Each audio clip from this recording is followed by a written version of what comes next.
Halo brother, dimanapun kalian berada, semoga baik-baik saja, sehat dan banyak rezekinya. Kali ini kita akan membahas alur cerita dari sebuah film yang mengisahkan tentang seorang pendekar berilmu tinggi yang menyamar sebagai rakyat jelata. Namun dia kembali murka untuk melindungi keluarganya dari ancaman para pendekar jahat.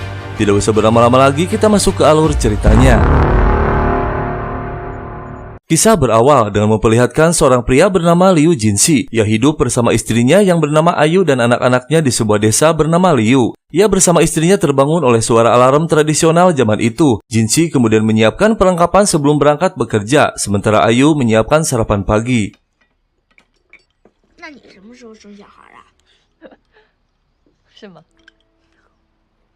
Setelah makan bersama dengan Ayu dan kedua anaknya, Jinxi lalu pergi untuk bekerja di sebuah pabrik kertas. Karena rumahnya yang berada di pinggiran desa, terlihat desa Liu yang indah dan damai di sepanjang perjalanan Jinxi menuju tempat kerjanya.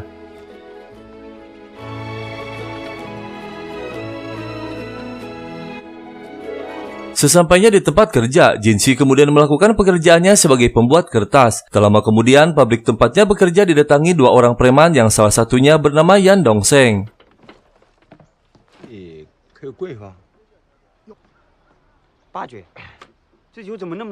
Dongseng bersama temannya ternyata hendak meminta uang kepada si pemilik pabrik. Dia tentu saja tidak mau memberikan uangnya. Namun Dongseng terus memaksa untuk menyerahkan uangnya. Karena merasa kesal, si pemilik pabrik mencoba mengusirnya yang sontak saja membuat Dongseng marah.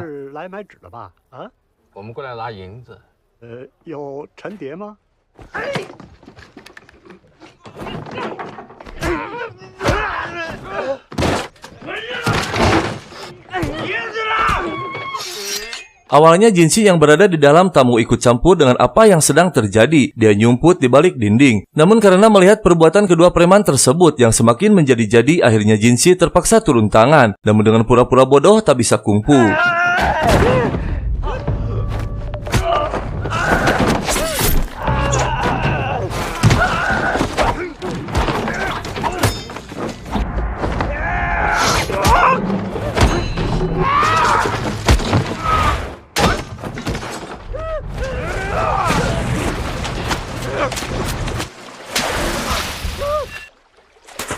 Akhirnya Jinxi berhasil membuat mereka tewas meski terlihat seperti tak sengaja menghabisinya. Dia sengaja menyembunyikan identitas aslinya, padahal akan dengan sangat mudah menghabisi mereka berdua. Warga pun berdatangan menghampiri Jinxi termasuk anaknya yang sedang belajar tak jauh dari sana. Singkat cerita, pejabat pengadilan dari kota mendatangi desa Liu dengan membawa polisi dan dokter untuk melakukan otopsi terhadap kedua preman tersebut. Setelah melakukan otopsi, sang dokter mengatakan tidak ada luka fatal pada keduanya. Salah seorang detektif bernama Baiju baru saja menyadari bahwa salah seorang preman tersebut adalah Dongseng, seorang buronan pengadilan yang dicari sejak lama. Menyadari hal itu, Baiju langsung menghampiri pejabat pengadilan untuk memberitahunya. Si pejabat pun senang karena kasus buronan yang selama ini dicari mati di wilayah jurisdiknya.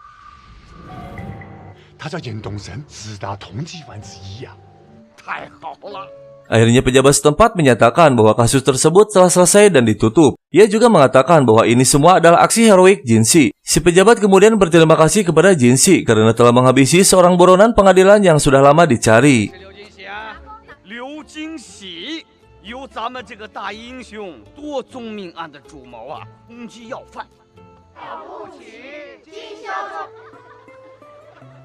Tetapi hal itu dipandang berbeda oleh detektif Baiju. Meskipun dokter menyatakan bahwa tidak ada luka parah pada keduanya, tetapi Baiju melihat adanya kejanggalan atas tewasnya kedua preman tersebut. Akhirnya Baiju menyelidiki kembali kasus tersebut seorang diri dengan mendatangi TKP.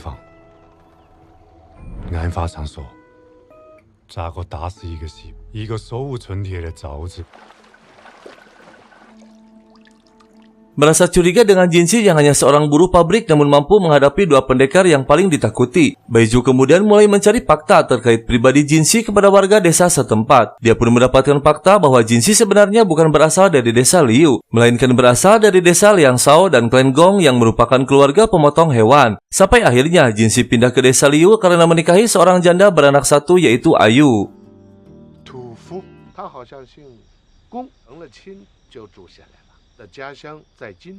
Setelah mendapat informasi tersebut, Baiju kemudian kembali memeriksa mayat Dongseng. Akhirnya dia menemukan fakta bahwa Dongseng terkena pukulan dari sebuah titik yang sangat mematikan, dan orang yang bisa melakukannya dipastikan adalah seorang pendekar berilmu tinggi, dan hanya 3 pendekar yang mampu melakukannya.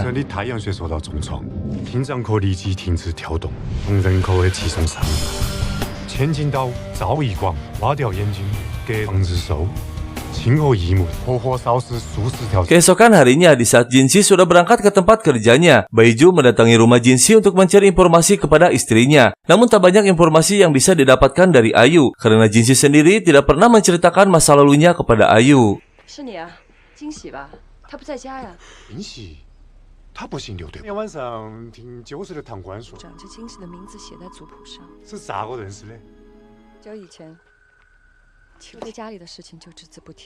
Karena masih penasaran kepada Jinshi, akhirnya Baiju mendatangi Jinshi yang sedang bekerja untuk langsung menanyakan apa yang terjadi saat kedua preman mendatangi tempat tersebut. Baiju kemudian memerintahkan Jinshi untuk melakukan reka adegan saat ia bertarung dengan kedua preman.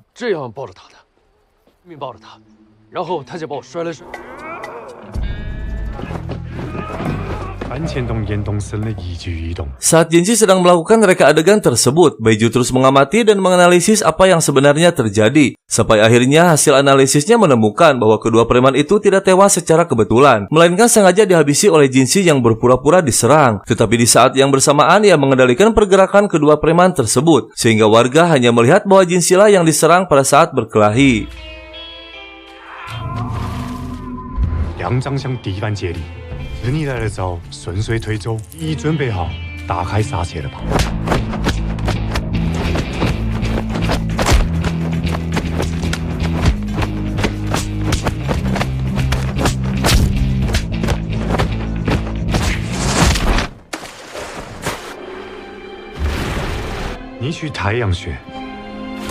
Akhirnya Baiju meyakini bahwa di balik penampilannya yang sangat sederhana, Jinshi sebenarnya adalah seorang pendekar dengan keilmuan tingkat tinggi. Namun Baiju masih perlu bukti lebih banyak lagi untuk membuktikan bahwa Jinshi bukanlah orang biasa.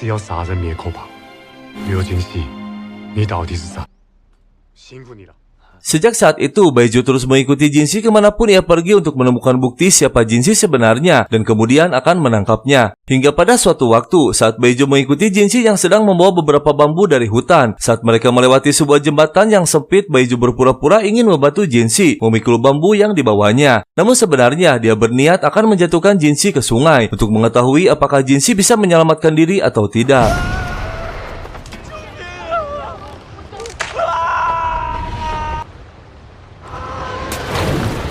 Akhirnya Jinshi pun jatuh dan diselamatkan oleh warga. Melihat hal tersebut, Baiju yakin saat Jinshi tersangkut di ranting, ia menggunakan ilmu meringankan tubuh sehingga ranting yang seharusnya tidak bisa menahan berat tubuhnya tersebut tidak patah. Sebelum akhirnya dengan sengaja Jinshi menjatuhkan dirinya sendiri ke sungai.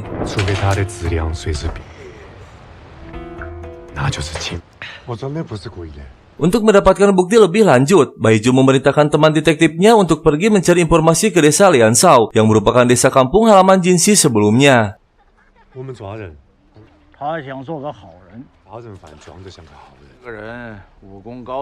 Malam harinya, Ayu mengundang Baiju untuk makan malam di rumah bersama Jinshi dan keluarganya. Selama makan malam berlangsung, Baiju terus memancing Jinshi untuk menceritakan masa lalunya. Namun Jinshi tidak menjawab satupun pertanyaan yang dilontarkan Baiju. Akhirnya karena waktu sudah larut malam, Jinshi kemudian mencoba untuk mengusir Baiju secara halus. Tetapi Baiju enggan dan memilih untuk menginap di rumah mereka.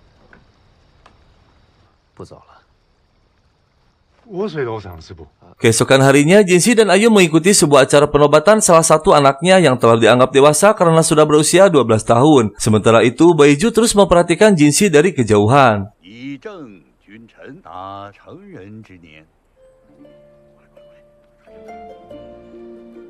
Jinshi yang menyadari Baiju sedang mengawasinya. Akhirnya dia mendatangi Baiju dan menanyakan kenapa Baiju terus mengikuti dirinya. Baiju kemudian menjawab bahwa ia penasaran dengan masa lalu Jinshi sehingga membuatnya harus meninggalkan desa dan keluarganya untuk pindah ke desa Liu.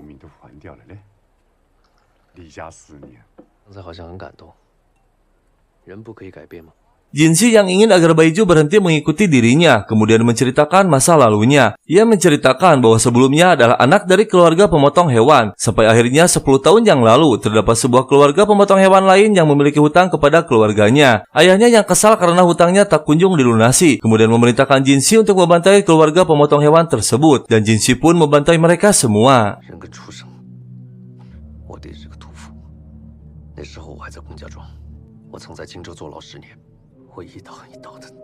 Namun setelah membantai mereka, Jinsi sadar bahwa apa yang dilakukannya adalah sebuah kesalahan besar. Sampai akhirnya ia memutuskan untuk bertobat lalu pergi ke desa Liu dan mengganti namanya menjadi Liu Jinsi untuk menjalani hidup sebagai orang baik.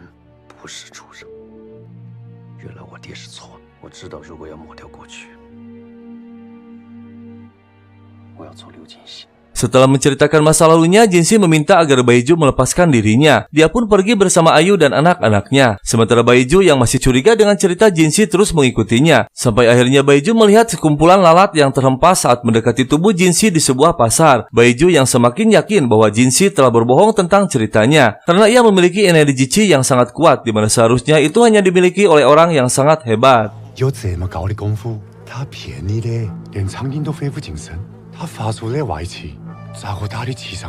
Dengan penuh rasa penasaran, Baiju kemudian mengambil sebuah parang dan menyerang Jinsi dengan keyakinan bahwa Jinsi akan kebal oleh parang tersebut karena memiliki energi Qi yang sangat kuat. Namun ternyata parang tersebut malah melukainya.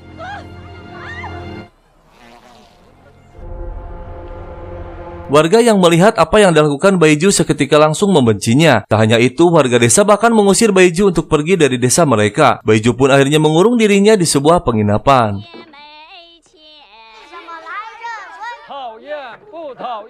Saat sedang mengurung dirinya, tiba-tiba seseorang mengetuk pintunya. Dan saat ia buka, ternyata temannya yang sesama detektif. Ia baru saja menyelesaikan tugasnya dalam penyelidikan ke desa Liansao. Ia lalu mengatakan kepada Baiju bahwa di desa Liansao tidak ada keluarga pemotong hewan yang bernama Clan Gong. Tetapi 10 tahun yang lalu terjadi pembantaian pada keluarga pemotong hewan karena tidak dapat membayar hutangnya kepada kelompok penjahat yang bernama Sekte Iblis. Baiju ternyata tidak asing dengan sekte tersebut karena 10 tahun yang lalu ia sendiri yang menangani kasus pembantaian tersebut.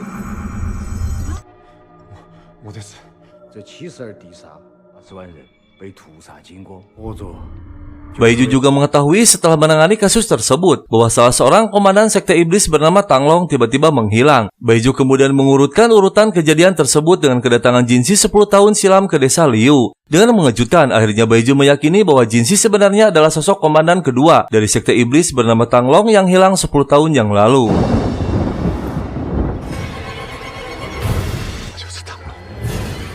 Baiju kemudian memutuskan pergi ke kota untuk melaporkan kepada pengadilan bahwa ia telah menemukan Tanglong yang menjadi buronan sejak lama agar mendapatkan surat penangkapan Jinsi.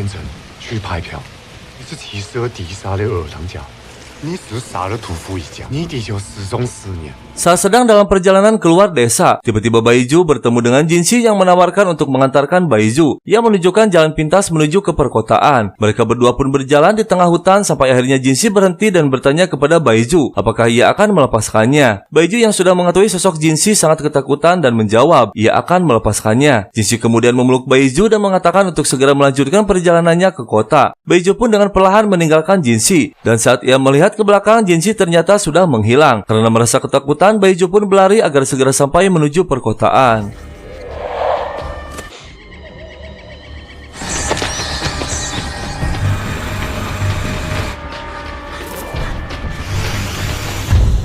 Setibanya di kota, ternyata Baiju kesulitan untuk mendapatkan surat penangkapan tersebut karena tidak mau berhubungan dengan Sekte Iblis. Sampai akhirnya ia harus dihadapkan dengan seorang hakim korup yang meminta sejumlah uang jika Baiju mau mendapatkan surat penangkapan Jinsi. Namun Baiju menolaknya.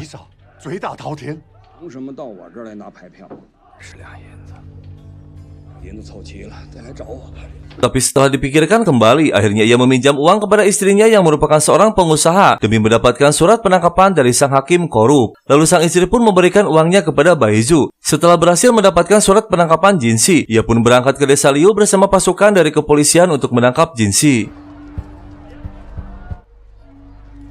Si hakim korup yang mendapatkan info keberadaan Jinshi menemui sekte iblis dan memberitahu sang ketua yang bernama Xiaozu dengan harapan ia akan mendapatkan imbalan atas informasi yang didapatnya. Namun tanpa diduga, ternyata Xiaozu marah karena mengira bahwa sang hakim seolah-olah ingin Xiaozu menghabisi Jinshi, di mana sebenarnya Jinshi adalah anak Xiaozu sendiri.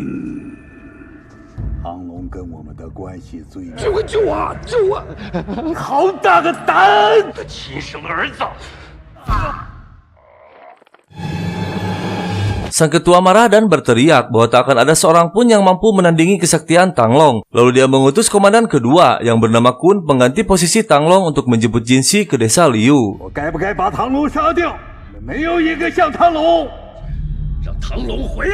Di desa Liu sedang melakukan perayaan dan berkumpul di tengah desa. Terlihat Baiju dan pasukannya pun masih dalam perjalanan menuju desa Liu. Dan tanpa diketahui para penduduk desa, pasukan sekte iblis telah sampai di desa dan membakar rumah para penduduk. Dan tak berselang lama, mereka pun tiba di mana Jinshi dan warga sedang berkumpul.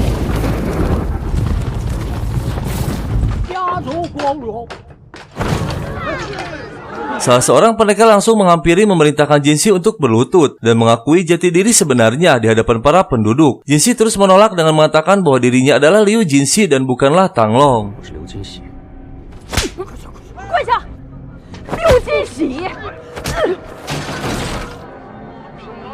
Karena tak mau juga mengaku dia menghabisi salah satu warga yang membuat seluruh warga ketakutan, Jinshi tetap tak mau mengakui jati dirinya. Namun pada saat dia menarik warga lainnya, Jinshi akhirnya menunjukkan jati dirinya yang sebenarnya. Dengan terpaksa, kini Jinshi kembali menjadi sosok Tang Long, seorang pendekar berilmu tinggi tak terkalahkan.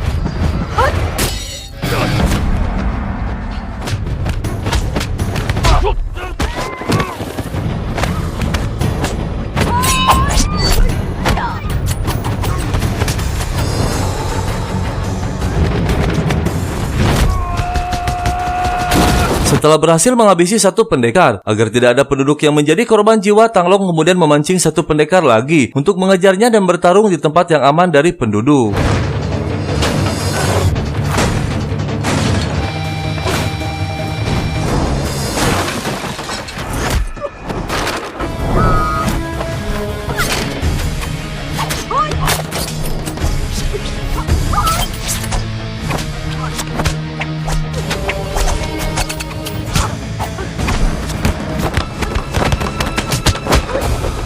Akhirnya Tang Long berhasil menghabisinya. Dia pun segera kembali ke rumahnya dan melihat sang istri bersama anak-anaknya sedang berkemas untuk mengungsi bersama para penduduk lain. Karena diduga mereka akan kembali menghancurkan desa. Tang Long pun meminta maaf kepada istrinya karena selama ini dia telah berbohong demi keselamatan keluarga.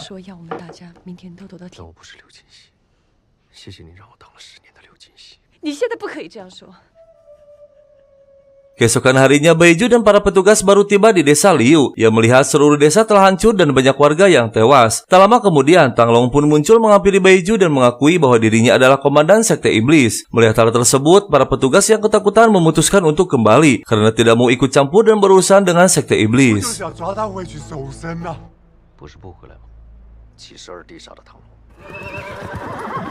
Seluruh warga desa pun pergi untuk mengungsi ke tempat yang aman. Malam harinya, Baiju dan Tang Long menyusun rencana untuk melawan mereka. Baiju yang ternyata ahli dalam ilmu akupuntur kemudian mengusulkan rencana untuk mengelabui sekte iblis dengan membuat Tang Long mati sementara namun dengan risiko yang tinggi. Jika tidak mengembalikannya dalam waktu 15 menit, maka Tang Long akan mati selamanya. Tang Long pun dengan mengambil risiko menyetujui rencananya. 分3个阶段，让你先进入第1个阶段，只要心跳完全停止，最多能维持1刻钟。Keesokan harinya, Baiju membawa Tang Long menggunakan sebuah gerobak. Saat dalam perjalanan, pasukan sekte iblis yang dipimpin oleh Kun datang dan menghadangnya. Baiju dengan segera menotok tubuh Tang Long agar terlihat sudah mati. Saat Kun dan pasukannya sudah mengepungnya, Baiju mengatakan bahwa Tang Long sudah mati dan akan dibawa ke pengadilan kota. Kun yang tidak mempercayainya memeriksa kematian Tang Long dengan tangannya sendiri. Setelah memastikan bahwa Tang Long benar-benar mati, Kun kemudian mengajak pasukannya untuk mendoakan Tang Long sebagai penghormatan terakhir kepadanya.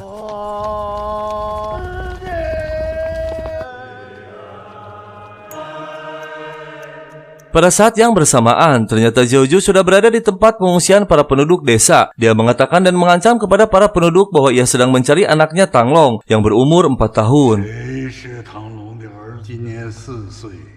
他叫小天。 Kembali ke Baizu, penghormatan kepada Tanglong belum juga berakhir. Sementara waktu kematian yang hanya 15 menit akan segera habis. Baizu yang tidak mau mengambil risiko kemudian naik ke atas gerobak dan menghidupkan Tanglong kembali.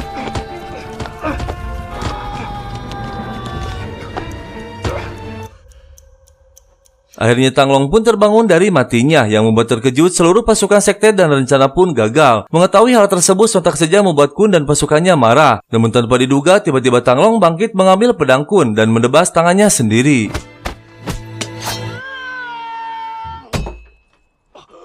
了手以后就不再是地煞的人了，还给72地煞。 Tanglong sengaja melakukannya sebagai balasan kesalahannya dulu dan mengembalikan tangan kirinya kepada sekte iblis. Sehingga dengan begitu, mulai saat ini Tanglong tidak memiliki hubungan lagi dengan sekte iblis. Namun Kun menegaskan bahwa Tanglong harus mengatakan pengunduran dirinya secara langsung kepada Jiuzhu yang saat ini sudah berada di rumahnya bersama anak dan istri Tanglong. 给教主一个交代吧。 Tanglong pun segera pergi menemui ayahnya. Sesampainya di rumah, Jiuzhu telah menunggunya bersama istri dan kedua anaknya. Melihat keadaan Tanglong yang sudah kehilangan satu tangannya membuat Jiuzhu marah besar. Tanglong kemudian mengatakan kepada Jiuzhu bahwa dengan memotong satu tangannya merupakan bukti bahwa ia telah mengundurkan diri dari sektenya. Namun sang ayah marah besar dan mengancam akan menghabisi seluruh keluarganya. Mendengar hal tersebut, Tanglong pun tak bisa tinggal diam. Dia terpaksa melawan ayahnya sendiri meski dengan kemampuan yang kurang sempurna demi menyelamatkan keluarganya.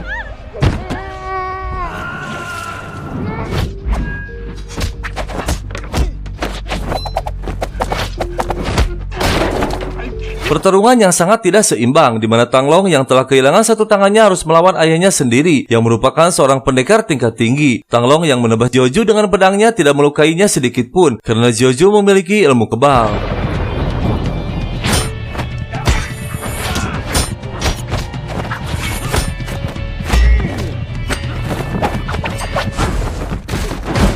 Baizu yang baru datang segera menyelinap masuk dan mencoba untuk membantu Tanglong dengan ilmu akupunktur yang ia miliki. Lalu Baizu menyelinap di bawah lantai rumah dan menunggu waktu yang tepat untuk melumpuhkan kekuatan Jiuzhu.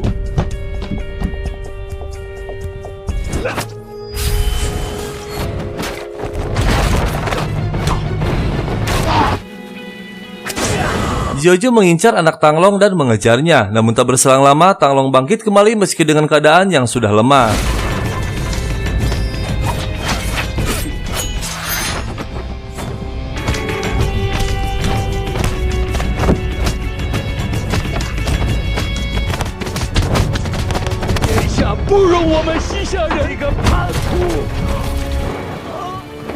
Tanglong semakin tak berdaya saat akan meluncurkan pukulan mematikan kepada Tanglong. Baizu pun kembali menusukkan jarum tepat di leher Jiuzhu.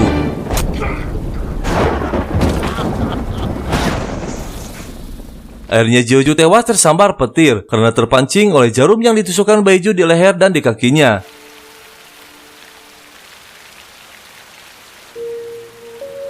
Dan singkat cerita, Tanglong kembali menjalani hari-harinya seperti biasa dengan bekerja sebagai pembuat kertas di desa Liu dan kembali menjadi Jinshi yang sepenuhnya. Dan kisah film pun selesai.